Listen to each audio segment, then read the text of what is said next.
আপনারা যারা মিরসরাই, সীতাকুণ্ড, কুমিরা কাছাকাছি থাকেন তাদের জন্য মানে যারা গিয়েছেন প্লেসটা তাদের জন্য অসাধারণীয় একটা প্লেস।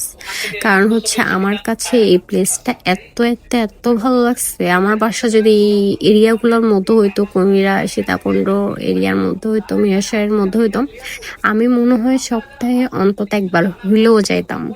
আর যাদের বাচ্চা আছে তারা তো গিয়ে অনেক সুন্দর মতো বাচ্চাদেরকে নিয়ে ঘোরাঘুরি করতে পারবেন। তার এখানে কারণ হচ্ছে এখানে কিড জোন আছে, বাচ্চাদের জন্য খেলার অনেক প্লেস আছে।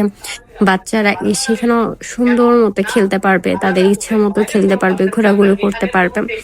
আর ফ্যামিলি মেম্বার নিয়ে আসলেও অনেক সুন্দর করে ঘোরাঘুরি করা যাবে, কারণ প্লেসটা অনেক সুন্দর আর অনেকটা খোলামেলা। এই প্লেসটা হলো মিরসরাইয়ে অবস্থিত। আর আমরা যে পার্কটাতে গিয়েছিলাম এটা হচ্ছে আরশিনগর। আসলে পার্ক কিনা শিওর জানি না, বাট আরশিনগর নাম লেখা ছিল। বাট আমার কাছে এটা একটা পার্ক এরিয়াই লাগছে। আসলে ফুল নামটা আমার না মনে নেই।